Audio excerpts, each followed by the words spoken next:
Okay, so House of the Dragon episode 10 is almost upon us, and it brings the incredible season to a close in what's no doubt going to be a big send-off to not only the show, but also a couple of characters.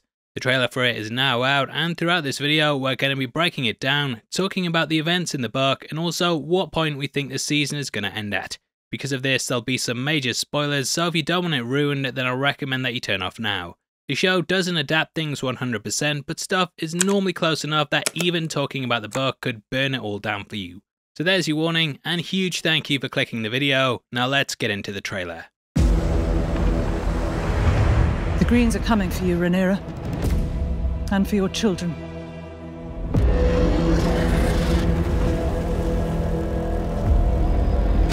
You cannot bend the knee to the High Towers. They stole your birthright. Every man standing round the painted table urges her to plunge the realm into war. Lay siege to the Red Keep. Send us.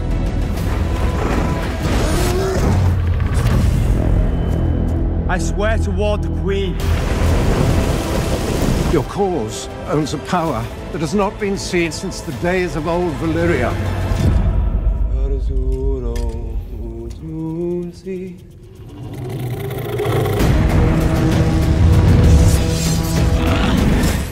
Now the episode is called The Black Queen, and as I'm sure you can guess, this is in reaction to what happened in episode 9. The Council of the Greens was formed, and Aegon was crowned the king. Most of the realm now see Rhaenyra as illegitimate, and thus she has to call together people that still support her and the Blacks. We have seen the Greens murdering those that dissent from them, and this of course makes several houses realise that they're trying to rule through fear. They view it as high treason, and it strengthens their word. Most of the houses swore oaths to Rhaenyra all the way back in 105 AC, and though some of the heads have died since then, most still stand by their promise. I think episode 10 is very much going to mirror the last episode, with people swearing loyalty to the Blacks, whereas 9 had it to the Greens. Whereas last time centered around the Green Council, Rhaenyra would eventually go on to form the Council of the Blacks, who I believe we see in this episode standing around the painted table. We open with Rhaenys arriving at Dragonstone on top of her beast, fresh off the back of episode 9. Quick correction from our episode 9 breakdown, and in that I said I thought her dragon was Meraxes. Actually couldn't remember the name, but I remember it started with an M and just googled Rhaenys Dragon M, and that's what came up. Probably changed it up now because of the popularity of it, but before it was Meraxes as the top result. I apologise, and next time I'll be sure to double check everything with you in exchange for showing you my feet. Socks off as well. Now Rhaenys warns that the Greens are coming for her, and as we saw last week, Otto wanted to send assassins to take her out. I believe that we see a scene like this playing out in the entry, with them once more meeting on the bridge that leads up to the castle. This obviously echoes episode 2, in which Otto and the forces of King's Landing travelled out there to get the dragon egg back from Daemon. However, this might actually be Otto going to Rhaenyra with terms in order to try and talk her down from starting a war. We do see someone holding a page and reading from it, so I'm guessing this is all kind of going over terms and conditions, which they're probably going to skip like most people do. Huge shoutouts to Think Story for pointing out that the person holding the parchment is Rhaenyra, and we can also see on her head that she's wearing a crown. He also pointed out that Orwell is there too, and in the book, he was the one who came to deliver the terms. He was lambasted as a traitor, and his chains were taken from him, which could explain what happens after the swords are drawn. Now Daemon also talks about bending the knee, and she might even consider this in the episode.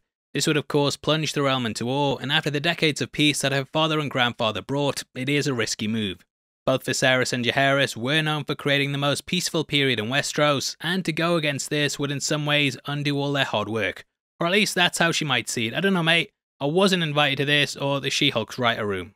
Now in the book they talk about the terms and state that all Rhaenyra has to do is accept that Aegon is the king and she'll get to keep Dragonstone. She will be known as a lady, but it seems like she goes against this. The teaser shows Rhaenyra getting a crown, which I'm guessing will come after this meeting on the bridge. In the teaser we see Eric handing over Viserys' crown, which he clearly stole from King's Landing. In the book, Alicent ordered for it to be locked away in a vault so that Aegon could take Aegon the Conqueror's crown. However, a servant ended up stealing this and they fled the kingdom. Here though, they've given that role to Eric, who is now bringing it to Rhaenyra in order to crown her the rightful queen. Now it's possible that Rhaenyra goes into labour during this episode. After Rhaenys delivers the news that the Greens are coming for her and her kids, we see her touching her bump. In the book, after her father's death, she went into labour and learned that her throne had been taken away from her. In the source material, the labour was agonising, and it lasted for days, with Rhaenyra screaming out monster to the baby at one point. It came out stillborn with a dragon's tail, and she blamed Alicent for not only killing the baby, but for also stealing her birthright. It isn't the only child that she loses in the episode either, but we'll talk about this more later on in the video. Now Rhaenyra stands beside Daemon out amongst the cliffs at one point, and she looks like she's been through hell. I'm guessing this will come after she gives birth, and it will be the pair realising how much Alicent has taken from her.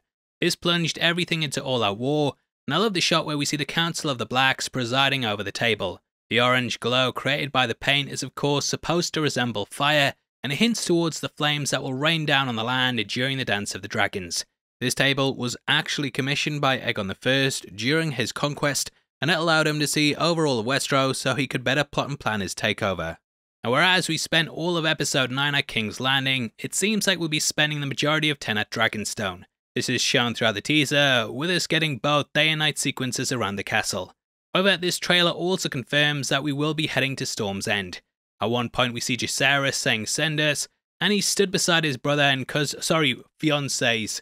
Now a marker is placed down at Winterfell, so we could potentially visit there in the episode, or even pick up season 2 at the location. This will be where we meet Lord Cregan Stark, who could end up becoming a big character next season.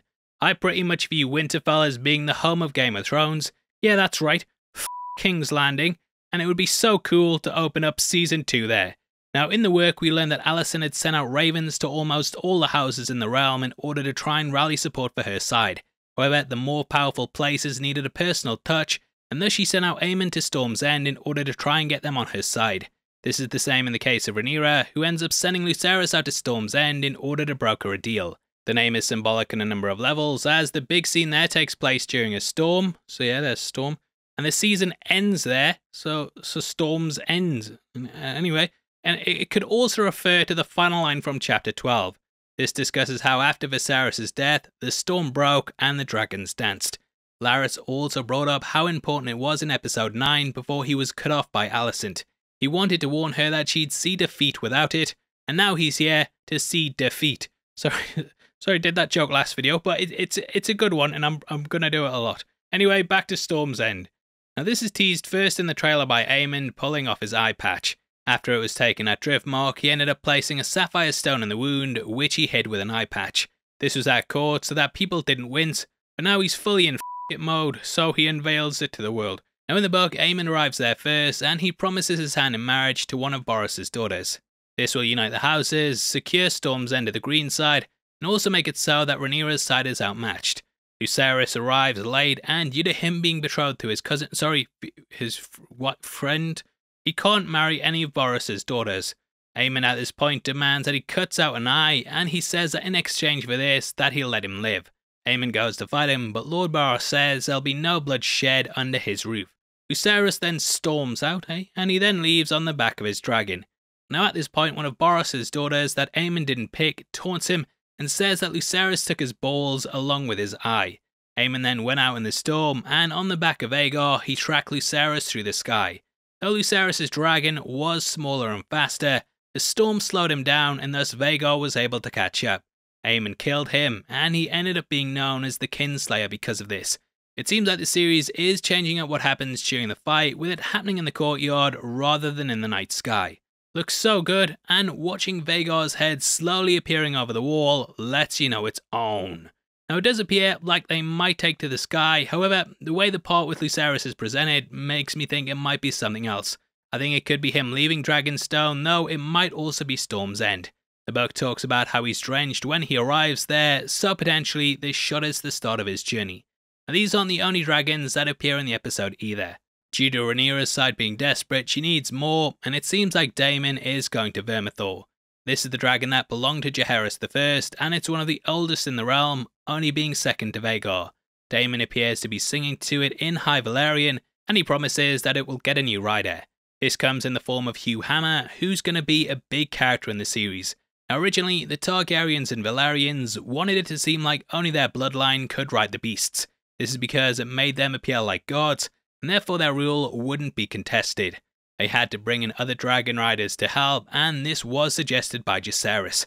After the first person who attempted to tame the dragon was burned alive, Hugh eventually stepped up and they could reorder the events to have it happen here after Daemon calms it down. Now, other important moments with the character happen when he grabs his sword Darksister. Huge shout out to Brainpiler for pointing out that this belonged to Aegon the Conqueror's wife / sister, and he rightly spotted that it's meant to mirror how Aegon II has the Conqueror's sword. Whereas his sister / wife, well, one of them, that sword now belongs to Daemon, and whereas they once fought alongside each other, they're now held by people on opposite sides. This showcases how the houses have fallen apart, and how this one strong bloodline is no longer that strong. That's not a strong pun, by the way. Now, the teaser ends with Vhagar snapping out of the rain, likely grabbing Arrax or possibly Lucerys.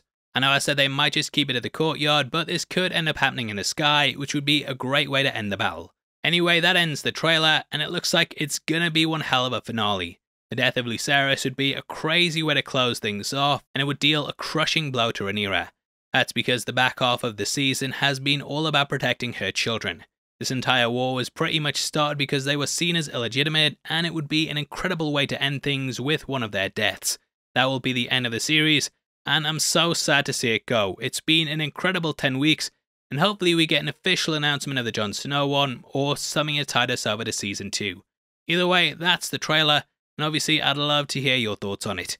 We are in a competition right now and giving away 3 copies of Top Gun Maverick on the 15th of November, and all you have to do to be on the chance of winning is like the video, make sure you subscribe with notifications on, and drop a comment below with your thoughts on the trailer.